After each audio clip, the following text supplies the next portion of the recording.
Hello dear students, कैसे हैं आप लोग। उम्मीद करता हूं आप सब अच्छे होंगे। मैं दीपक कुमार स्वागत करता हूं आप सभी का डीके गुरु ट्यूटोरियल का ऑनलाइन क्रैश कोर्स के इस बैच में। आज हम लोग फिर से एक बहुत ही इम्पॉर्टेंट टॉपिक को कवर करने जा रहे हैं, टीचिंग एप्टीट्यूड यूनिट 1 का। आपको बता दें कि अगर आप इस वीडियो लेक्चर का पीडीएफ फाइल प्राप्त करना चाहते हैं तो नीचे दिए गए व्हाट्सएप नंबर पे आप मुझसे संपर्क कर सकते हैं।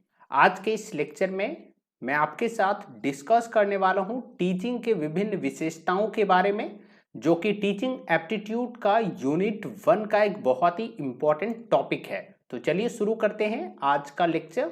तो चलिए बात करते हैं एक अच्छे शिक्षण की विशेषताओं के बारे में। सबसे पहला पॉइंट है कि शिक्षण सुनियोजित होना चाहिए, यानी कि टीचिंग का जो प्रोसेस है वो वेल प्लान्ड होना चाहिए। दूसरा क्या है कि शिक्षण सुझावात्मक होना चाहिए, यानी कि टीचिंग जो है वो सजेस्टिव होना चाहिए। इसके अलावा शिक्षण जो है वो दया एवं सहानुभूतिपूर्ण होना चाहिए। चौथा है अच्छा शिक्षण प्रेरणादायक होता है, यानी कि प्रेरणादायी होनी चाहिए। एक अच्छा अगर जिनकी टीचिंग अगर होगा तो वो निश्चित तौर पे जो सीख रहे होंगे उसको इंस्पायर करेंगे, उसके लिए इंस्पायरिंग होंगे। एक अच्छे शिक्षण में व्यक्तिगत भिन्नताओं को ध्यान में रखा जाता है। व्यक्तिगत भिन्नताएं क्या होते हैं, ये हमारे सिलेबस में भी है, इंडिविजुअल डिफरेंसेस, यानी कि हर व्यक्ति का जो एबिलिटी है वो एक समान नहीं हो सकता है। हमारे घर में ही 3-4 अगर बच्चे हैं एक ही माँ बाप के, तो वो तीनों चारों बच्चे का एबिलिटी जो है वो बिल्कुल भिन्न भिन्न होता है। तो उसको ध्यान में रखते हुए अगर जिसकी टीचिंग कराया जाए तो वो बेहतर और इफेक्टिव टीचिंग होगा। तो एक अच्छे जो टीचिंग होगा उसमें इंडिविजुअल डिफरेंसेस को ध्यान में रखा जाता है। इसके अलावा क्या है कि शिक्षण प्रजातांत्रिक होनी चाहिए, यानी कि डेमोक्रेटिक होना चाहिए। यहाँ पे डेमोक्रेटिक का मतलब ये है कि विद्यार्थियों के पास या फिर लर्नर के पास ये ऑप्शन होना चाहिए कि वो चूज कर सके कि उसे क्या पढ़ना है और कैसे पढ़ना है। इसके अलावा शिक्षण प्रगतिशील होना चाहिए, प्रोग्रेसिव होना चाहिए। प्रोग्रेसिव इसलिए होना अनिवार्य है क्योंकि हम लोग किसी भी कार्य को इसलिए करते हैं ताकि हम लोग प्रगति प्राप्त कर सके। साथ ही साथ शिक्षण निदानात्मक के साथ साथ उपचारात्मक होना अनिवार्य है।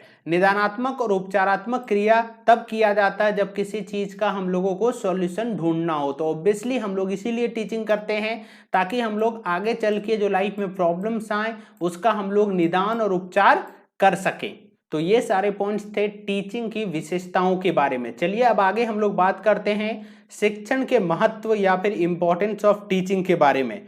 सबसे पहला महत्व है शिक्षण बालक के व्यवहार में परिवर्तन करने की प्रक्रिया है। टीचिंग के थ्रू हम लोग क्या करते हैं कि बिहेवियर में चेंज लाने का प्रयास करते हैं।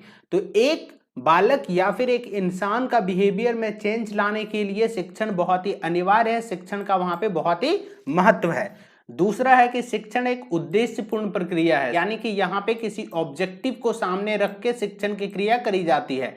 नेक्स्ट क्या है कि शिक्षण एक सामाजिक प्रक्रिया है, अर्थात इनसे समाज का विकास होता है। जी हाँ, शिक्षण का प्रक्रिया जो है समाज को ध्यान में रखकर किया जाता है, यानी कि समाज में हो रही परेशानी और सामाजिक विकास के लिए शिक्षण का प्रक्रिया किया जाता है। इसीलिए शिक्षण प्रक्रिया को एक सामाजिक प्रक्रिया कहा जाता है। इसके अलावा शिक्षण व्यावसायिक प्रक्रिया है जिसमें व्यवसाय करने में काफी सहायता मिलती है। जी हाँ, ये बिल्कुल सही है कि शिक्षण एक सामाजिक के साथ साथ व्यावसायिक प्रक्रिया भी है। यह एक तार्किक प्रक्रिया है जिसमें तर्क करने से गुण का विकास होता है। तो दोस्तों ये था इंपॉर्टेंस। आपको बता दें कि अगर यदि कि आप इस वीडियो लेक्चर का पीडीएफ फाइल प्राप्त करना चाहते हैं तो आप ज्वाइन कर सकते हैं डीके गुरु ट्यूटोरियल का ऑनलाइन क्रैश कोर्स का बैच, जहां पे आपको मिलेगा कंप्लीट 10 यूनिट का स्टडी मटेरियल का पीडीएफ फाइल, कंप्लीट 10 यूनिट का वीडियो लेक्चर्स, प्रीवियस ईयर का सॉल्व पेपर। ज्वाइन करने के लिए आपको क्या करना है, इस व्हाट्सएप नंबर पे आपको मैसेज करना है। वो व्हाट्सएप नंबर है 7277008865। इस नंबर पे आप मुझे मैसेज कर सकते हैं और मैसेज कर जुड़ सकते हैं डीके गुरु ट्यूटोरियल के क्रैश कोर्स के साथ।